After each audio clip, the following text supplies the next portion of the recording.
Let us begin the competition with our candidate number 1. Ang kasuot ay binibining isa ay simbolo ng bayan ng Santa Cruz at pagpapakita ng bayawang kultura at agrikultura. Ang agriturismo ay isang bagay na lubos na pinahahalagahan ng bayan ng Santa Cruz dahil ang bawat tanawin na ating nakikita ay salamin at refleksyon ng kung gaano kayaman ang ating sariling bayan. Hinati-hati man tayo ng iba't ibang barangay, nananatili pa rin sa atin ang diwa ng pagkakaisa at pagmamahalan. Makikita ang likas na yaman tulad ng karagatan at pagsasaka na pangunahing pinagkukunan ng yaman ng bayan ng Santa Cruz. Ang mga makukulay nitong palamuti ay pagpapakita ng makukulay na halamang dagat at mga buhay ilang sa ating karagatan. Ang likurang bahagi ay nagpapakita ng mga luntiang pananim, luntiang kulay bilang simbolo ng buhay, at pananim na simbolo ng kabuhayan. Ang mga pananim tulad ng palay at mais ay ang mga pangunahing pinagkukunan ng kabuhayan ng ating bayan. Makikita rin dito ang bao at opisyal na logo ng ating bayan, simbolo ng ating pagkakakilanlan. Magkakaiba man ang kinalakhang kaugalian, tradisyon at paniniwala, ang bayan ng Santa Cruz ay binikis ng iisang pananampalataya. Ang simbahan o bahay dalanginan ay pagpapakita na anumang hamon at balakid ang dumating sa ating buhay. Ang bayan ng Santa Cruz ay mananatili pa rin matatag at patuloy na umaangat. Ang tunay na pagmamalasakitan at pagmamahalan, ang tunay na diwa ng kasuotan ng Pilipino bilang isa, magkakaiba man ang kulay, hugis at laki. Bawat simbolo nito ay nagiging isa upang maging isang ganap ng kasuotan. Pagmamalasakitan, pagmamahalan at pananampalataya, sabay kapal ang susi tungo sa mas maunlad at mas progresibong bayan. Nagkakaisang damdamin sa lamin ng Barangay Bulawin.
Was assembled with the main agricultural products of our town, mais and palay. This product symbolizes the fruit of each local people's hard work and labor, sustaining our economic progress. Sungay ng Kalabaw. The Carabao's horn, although it is a traditional way to use carabaos to grow rice fields, they are still significant. This symbolizes our persistence to work and produce products despite extreme heat and ferocious storm. Abaka, an indigenous material used to make many products like fans, ropes, and baskets, known as one of the strongest natural fiber that symbolizes our adaptable characteristic to withstand any challenge and endeavor in life. Constructed and embedded with different materials of products, each symbolizing our distinct traits, this festive costume is an artwork commemorating the values, culture, and traditions of Calabasi, bayan ng Santa Cruz.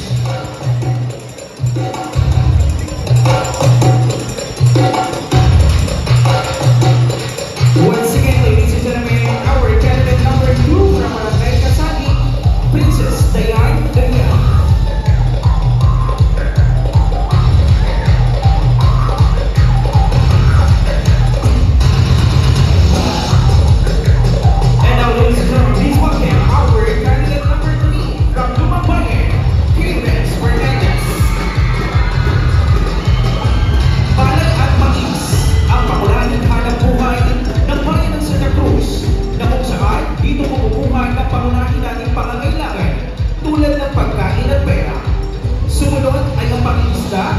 ang mga lamang tubig tulad ng isda, latian, marami sa atin na dito kumukuha ng pagkakakitaan tulad ng lukan, susok, tampuyo at kung ano-ano pang lamang tubig.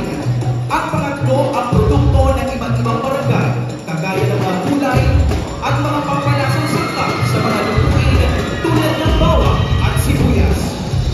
Barangay Lumang Bayan. Ang Barangay Lumang Bayan ay isa sa may mga katutubong mangyan.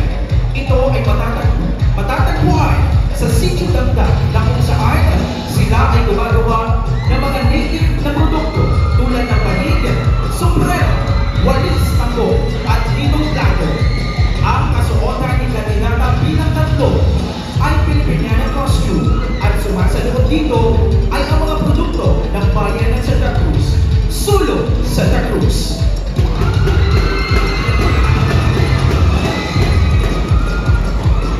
Once again, our candidate number 3, Clarence Fernandez from Lumang Bayan. And now, our candidate number 4, Ms. Malenjoy Catalino from Cortinganan.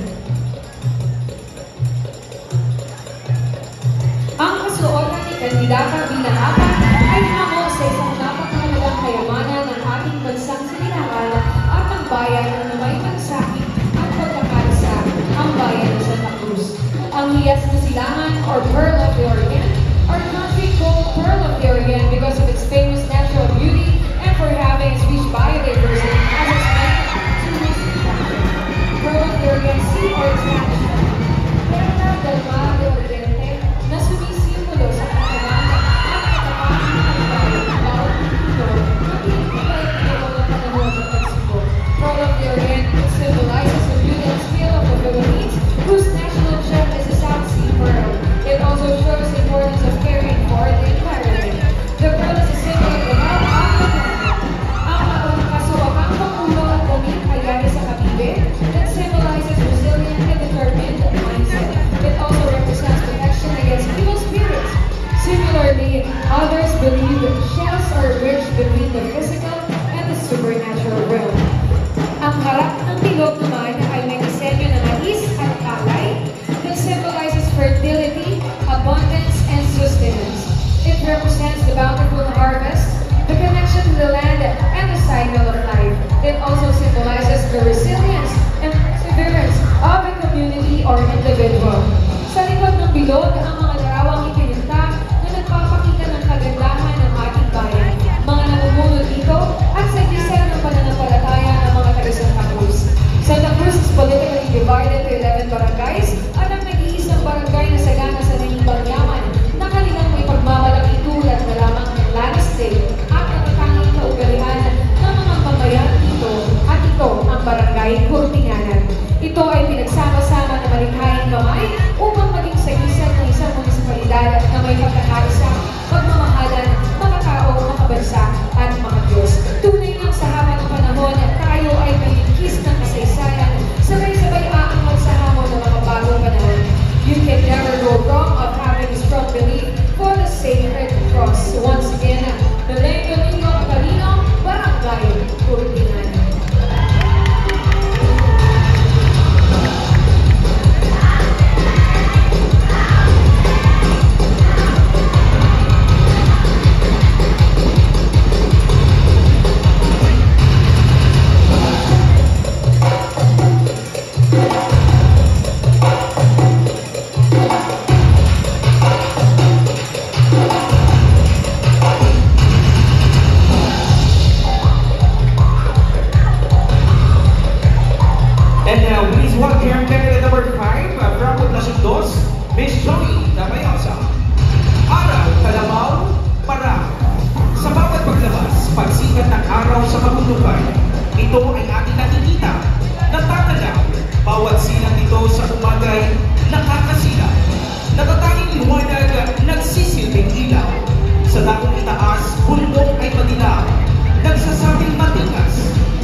Kaano man kabigat, pasanin araw-araw. Magsasaka, babangon sa trabaho'y muling hahataw. Sa gitnang bahagi ay may isang paraw. May namimingwit, maaaring ako at ikaw. Munting sasakyan, umaayon sa alon at sa ahos ng galaw. Nahuli sa ilog, dagat, nagsisilbing ulam at sabaw. Malaking isda, malilikot at magasda. Sa maghulang nilang tirahan, ikaw ay mapupukaw. Maliliit na isda, parang batang nagtatampisaw. Walang bakas ng takot, patuloy lang ang galaw. Sa bahaging likuran ay ang malaking imahe ng araw. Simbolo ng sinag, kulay, ginto na dilaw. Mga kabuhayan, pangyamang hiniling sa bulalakaw. Lahing sinang Santa Cruz, nagkakaisa, nagmamahalan, nagtutulungan, tungo sa kaunlaran, mula sa buhang iwayway hanggang sa paglubog ng araw.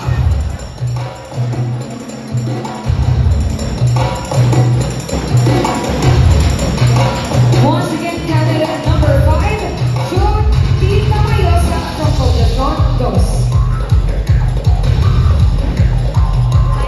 And now we have candidate number 6, Miss Angelica R. Nazaral from Alacaa.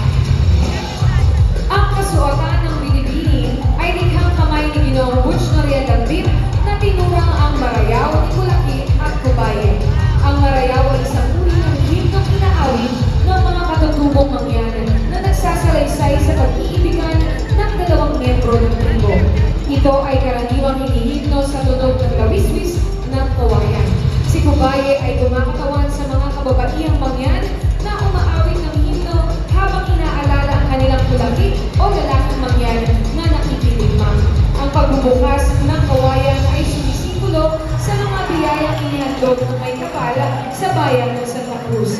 Ang mga tuna, mga isda, balulang, kawayan, mais at palay ay sumisimbolo sa mga masaganang ating hatid ng malinis na tubig, mayamang dagat at matabang lupa. Sa loob nito ay makikita si Kubaye at ang malaking imahe ni Kulaki na dagdag ng kanilang pag-iibigan. Gayon din naman ang simbolo ng pagyakap ng bayan ng Santa Cruz sa makabagong panahon ng pamamaraan ng pagsasaka at pangingisda. Ang kasuotan ng binibini ay ang orihinal na kasuotan ng tribong tao ulit na makikita lamang sa bayan ng Santa Cruz. Ang pantaas na mula sa pinitip na puno, ang yakis na ibinalot sa baywang na mula sa yandok at ratan, at ang pintas na mula sa butil ng tigpit. Hawak-hawak niya ang isang krus na kumakatawan sa pagyakap ng mga katutubo sa Kristyanismo matapos matagpuan ang banal na krus sa bayan na ito. Ang Santa Cruz, paraiso noon, paraiso habang panahon.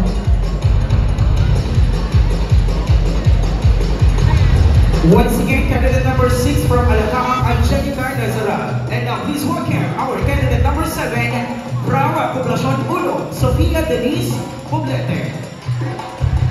Santa Cruz, salitang pagsasaling sa Espanyol na ang ibig sabihin ay banal na krus. Bagay na sumisimbolo sa Kristyanismo.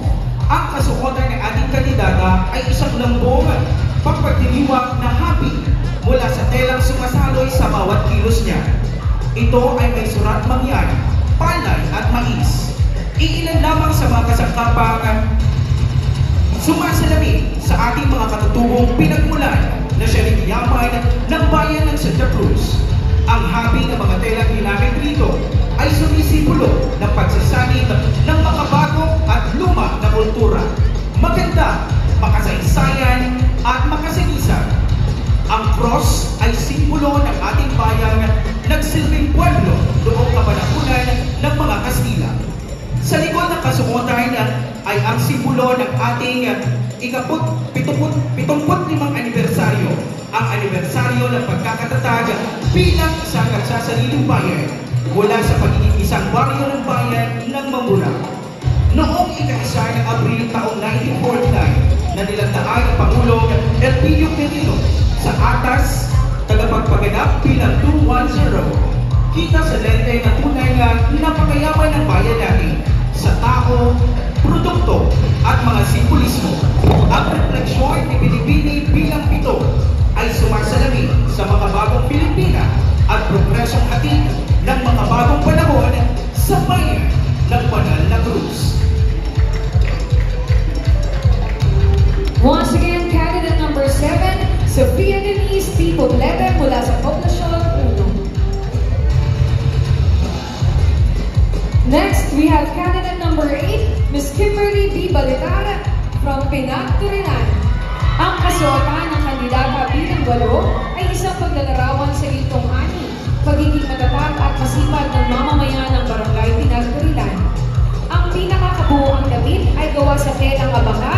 pinanamutian ng hinulmang mga kahoy na nakakabit upang bumuo ng iba't ibang disenyo na sumisimbolo sa patuloy na pag-unlad ng ating bayan ng Santa Cruz.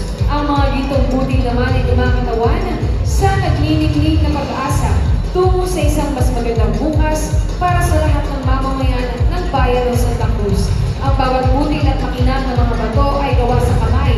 Ito ay dinahi at pinagpira-piraso na sumisimbolo naman sa pagsusumikap at pasensya ng lahat ng mga mamamayan dito. Ang backdress ensemble o palikod na bahagi nito na dalawang hinulmang tao na nagpapakita ng pagtutulungan at pagkakaisa upang makamit ang mga minitidhing kaginhawaan sa buhay. Ang basket o sisidlan ng binhi at ibang-ibang produkto na makikita sa kasuotan nito ay pagpapakita ng yaman at kasaganaan ng ating bayan ng Santa Cruz. Kasama rin ito ang sungay ng Tamaraw na yari sa mga lupit ay sumisimbolo sa lalawigan ng Occidental Mindoro. Ang kasultang festival na ito ay dinisenyo ni Watashi Lim at nilikha ni Dexter Austria at Samantha Castillo, mga lokal na designer ng lalawigan ng Occidental Mindoro upang kumatawan sa kultura at lipunan ng bayan ng Santa Cruz. Once again, our candidate number 8 from Barangay Pinagturilan, Miss Kimberly Balita.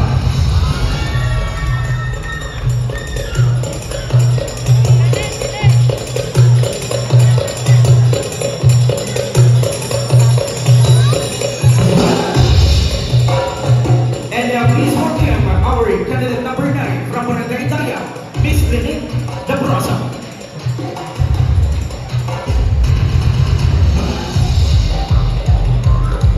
Ang kasuotang ito ay hamon sa ganda ng likas na yaman na ating ipinagmamalaki, ang tinatawag nating talabasirin.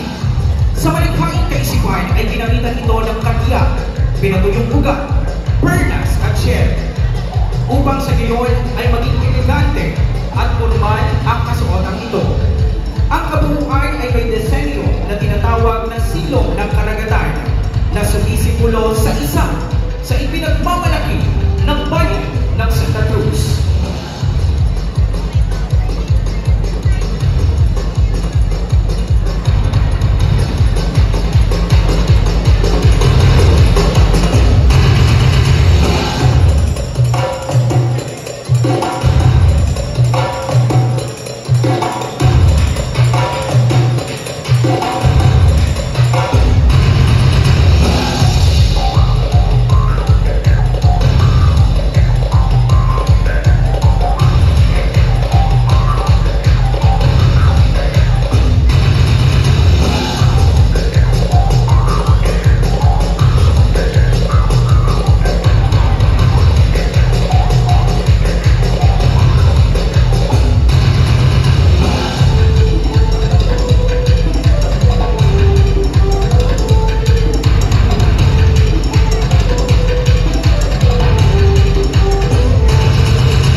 sa bayan ng Santa Cruz ay sentro sa likasyamang lupa at tubig. Ang pagsasaka at pangingisda ang pangunahing kinabubuhay ng mga naninirahan dito. Gintong ani, itong simbolo ng kasuotan ito ng kandidata mula sa Barangay San Vicente na nagpapakita na sa bawat butil ng palay, mais at iba pang kinabubuhay sa San Vicente. Ginto ang turing ng bawat isang mamamayan sa bawat butil at biyaya ng kalikasan mula sa sipag at tiyaga, katuwang ang bawat isang magsasaka, ang kalabaw naman na kumakayod sa pagbubungkal ng lupa. Ang ginong ani ay pinakikinabangan hindi lamang ng bayan ng San Vicente, kundi ng buong bansa. Halina kayo, pasyalan ang isa sa pinagmamalaki ng bayan ng Santa Cruz.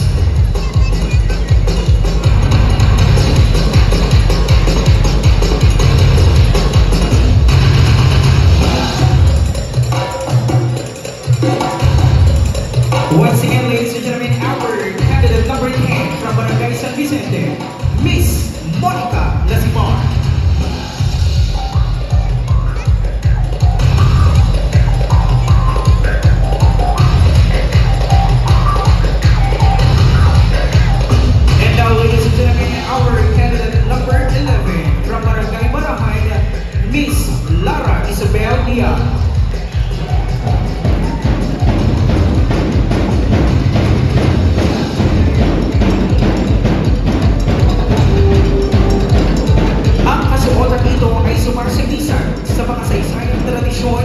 at kumakatawan sa pangunahing kabuhayan dito sa bayan ng Santa Cruz.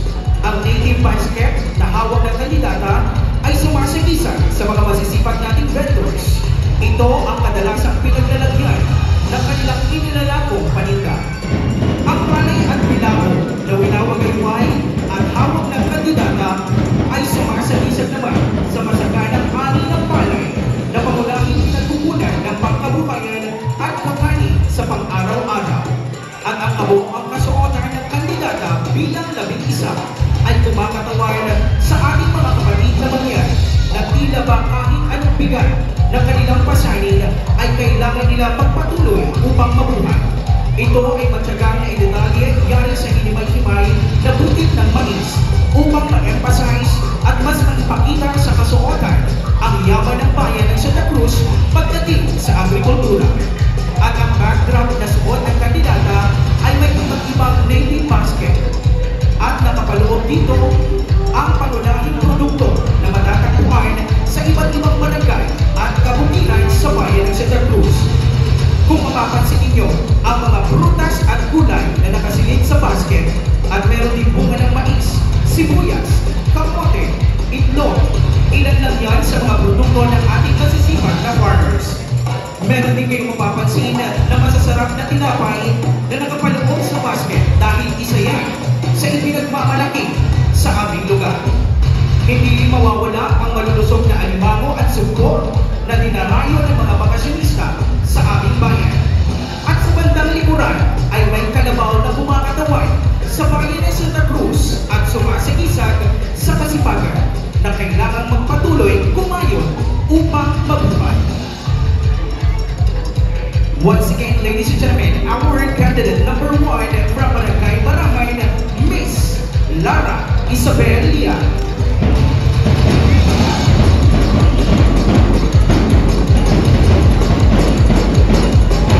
Once again, our candidate number 11 from Barangay Barahay, Miss Lara Isabel Lian.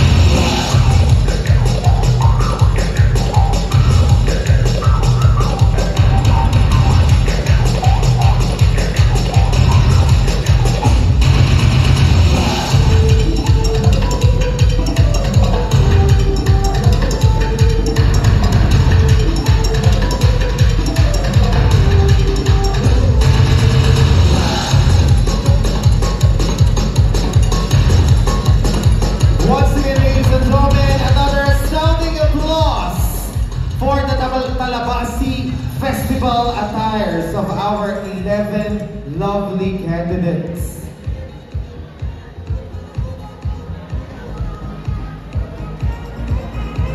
Congratulations to our candidates for surviving the demanding festival wear competition, and we would like to give kudos to the minds and hands behind the well-thought and carefully crafted festival costumes.